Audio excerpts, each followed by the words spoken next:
Hi everybody, welcome back to Big Nick's Meats and Treats. It's been a while since I've done a video. Today I'm going to do super easy, no kneading white bread. It's just a super easy recipe and it comes out real good. My sister gave me this recipe. I think she found it online somewhere and I've tweaked it just a little bit on a couple things on how I do it. But it's just super easy, only 4 ingredients. Okay, so I'm going to take a tablespoon and a half of yeast. For those folks that are horrible at math, that's 1 tablespoon, 1 teaspoon, and a half a teaspoon. Okay. A tablespoon and a half of kosher salt. I'm going to take 3 cups of water that is about 100 degrees. So I'm just using tap water, but for the temperature, I'm using this ThermoPro TP15. It's an Insta-Read meat thermometer that I bought for barbecuing. And it works out great. You just need to be right around 100 degrees. So 3 cups of 100-degree water.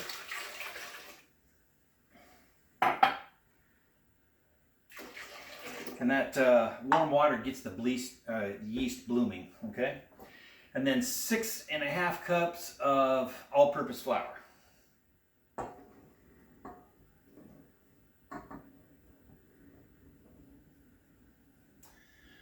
Okay, I'm going to get this set up on the mixer and we'll get that ready to go and I'll be back with you in a couple minutes. Alright, so get this hooked up on your mixer. I'm using a KitchenAid here and I'm using the dough hook. Make sure your mixer's locked down and then start real slow. You don't want to get flour all over your kitchen. I'm on 2 right now and you should probably even just start on number 1. And you want to go until this basically gets into a great big lump here. Now that it's slowing down, I can speed it up a little bit.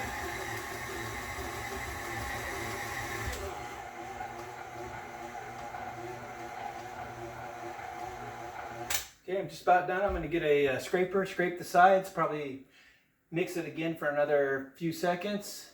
And then the next thing I'm going to do is I'm just going to take a towel and put it over the top of this mixing bowl here for about 3 to 4 hours and just let that yeast do its work and aerate that flour, and it'll fill this bowl almost all the way to the top. So we'll see in about 3 or 4 hours.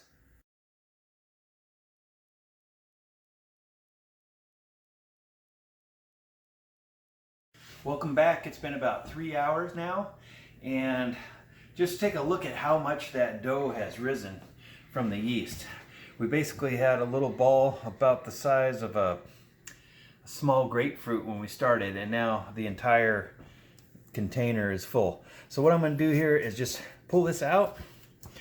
I put a board out on the counter with a little bit of flour on it so stuff doesn't stick. This is a little bit tricky to get out of here. It's a little bit sticky. Make sure you have a little bit of flour on your hands.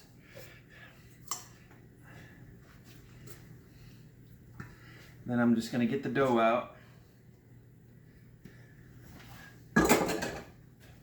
And what I want to do now is I'm going to cut this in about half because this is going to make 2 loaves. So I'm just going to eyeball it.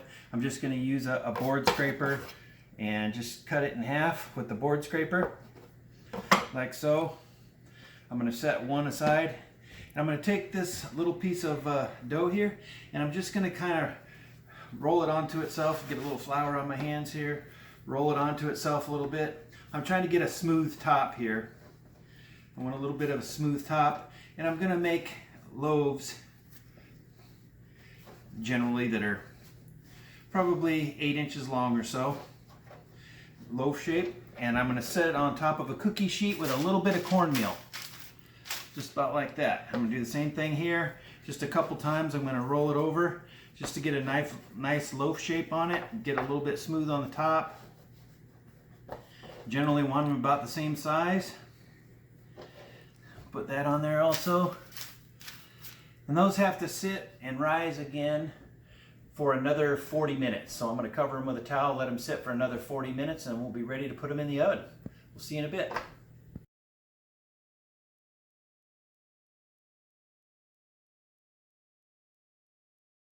So we're about 15 minutes away from putting the bread in the oven. I'm going to start preheating the oven, 450 degrees. It takes a little while to get the oven that hot. And secondly, I'm going to take this turkey basting pan. This is a brand new one I got. And I put about 1/4 inch of water in the bottom of it. And I'm going to put that in the oven the whole time that it's warming up so the pan will get hot too. Eventually I'm going to pour more water in this to create steam, and that's going to continue to steam when the bread's cooking. Make sure when you get a basting pan that it's oven safe up to 450 degrees. This particular one is, and I've already used it once with the bread and I had no problem with it. And then you're going to want to set your oven up to where the bread has a middle rack, and then you're going to put this basting pan on the bottom rack underneath it, like so.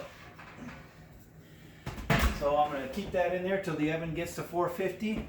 Simultaneously, I'm going to have a pot of boiling water going on the stove, so right when I get ready to put the bread in, I'm going to add that water to the water pan and put the bread in. We'll see in a few minutes. So you can see after 40 minutes the loaves have really risen nicely. I took a knife and I put 3 slices in the top of each loaf, about a 1/4 inch deep. The next thing I need to do now is take the boiling water I had in my teapot and pour it into the basting pan here.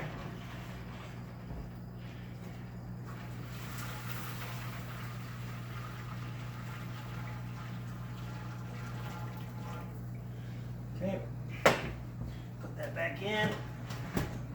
I'm going to take my bread, put it in there on the middle shelf, right in the middle of the oven. So we're going to cook that for 30 minutes at 450 until it's nice and golden brown. So we'll see you in a half hour.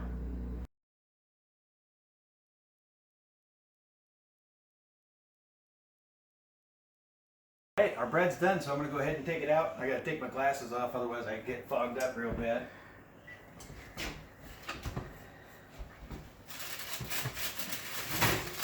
Oh yeah!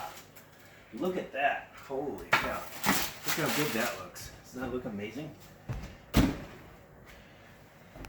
Mm-hmm. And the last thing I like to do is I melt a stick of butter, take a basting brush, and then I just put a nice light coat of butter all the way around the top of these things and let that soak in. Gives that nice buttery crust. So I'll butter these, and I'm going to let them sit probably for a half hour before I cut into one, as hard as that's going to be, because they do look good. Yeah.